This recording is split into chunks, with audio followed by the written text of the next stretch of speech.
আমাদের দেশ ভারতবর্ষে শেষ হলো সদ্য 18তম লোকসভা নির্বাচন। এই লোকসভা নির্বাচনে যে সকল প্রার্থী জয়লাভ করলেন প্রত্যেকে হলেন এমপি অর্থাৎ সংসদের সদস্য। এই সংসদ সদস্য বা এমপিদের কত সুযোগ সুবিধা আছে জানেন কি? বেতন ছাড়াও তারা কত সুযোগ সুবিধা পান জানলে আশ্চর্য হবেন। তাহলে চলুন দেখি একজন এমপির সুযোগ সুবিধার বহর কতখানি। প্রতিটি সাংসদের মাসিক বেতন 1 লাখ টাকা। 2018 সালে সংসদের উচ্চকক্ষ এবং নিম্নকক্ষের সদস্যদের মাসিক বেতন বৃদ্ধি করা হয়। মূল্যবৃদ্ধিজনিত কারণেই এমন সিদ্ধান্ত নেওয়া হয়। পাশাপাশি সাংসদেরা একাধিক ভাতা পান। লোকসভার সাংসদেরা তাদের সংসদীয় এলাকায় পরিষেবা দেওয়ার জন্য প্রতি মাসে 70,000 টাকা ভাতা পান। নিজের সংসদীয় এলাকায় দপ্তর খোলা এবং সেখানে নিযুক্ত কর্মীদের বেতন দেওয়ার জন্যই এই ভাতা দেওয়া হয় তাদের। তৃতীয়ত, একজন সাংসদ নিজস্ব দপ্তর চালানোর জন্য মাসে 60,000 টাকা ভাতা পেয়ে থাকেন। এই টাকায় তিনি নিজের দপ্তরে কর্মী নিয়োগ করতে পারেন। এই কর্মীরা মূলত সাংসদের অনুপস্থিতিতে দপ্তরটিকে সচল রাখেন। চতুর্থত, সংসদীয় স্থায়ী কমিটি এবং অধিবেশনে অংশ নেওয়ার জন্য সাংসদেরা দিনে 2,000 টাকা করে ভাতা পান। মূলত রাজধানীতে থাকা খাওয়া সহ দৈনন্দিন ব্যয়ের কথা মাথায় রেখে এই পরিমাণ অর্থ দেওয়া হয় তাদের। নেক্সট, সাংসদরা দেশের মধ্যে বছরে 34 বার বিনামূল্যে বিমান সফর করার সুযোগ পাবেন। বিনামূল্যে বিমান সফরে সাংসদদের সঙ্গী হতে পারেন তার পরিবারের সদস্যরাও। আর কি সুযোগ সুবিধা রয়েছে? সারা বছর বিনামূল্যে ট্রেনের প্রথম শ্রেণীর কামরার সফর করতে পারেন সাংসদরা। ব্যক্তিগত কাজে কোথাও গেলেও বিনামূল্যে এই ট্রেন পরিষেবা মেলে তাদের।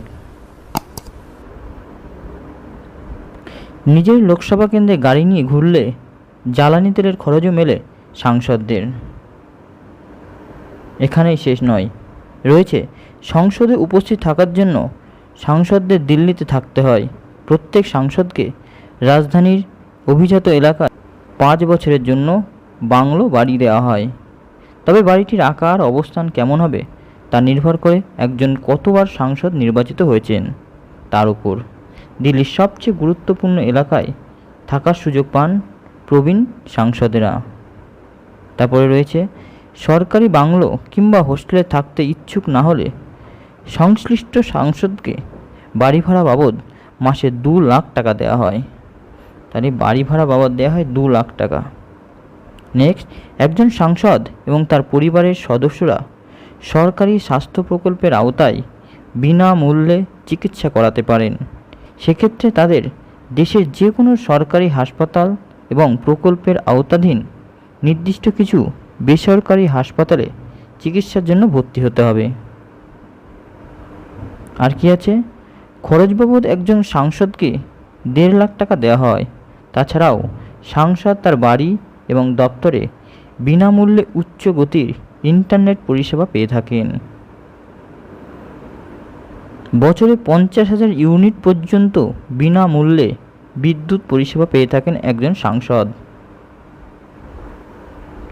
একজন সাংসদ বিনামূল্যে 4,000 কিলোলিটার জলও পেয়ে থাকেন।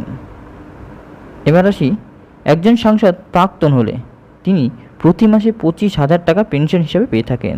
তবে সাংসদের কার্যকালের মেয়াদ 1 বছরের জন্য বাড়লেও পেনশনের পরিমাণ মাসে নির্ধারিত 2,000 টাকা করেই বৃদ্ধি পায়।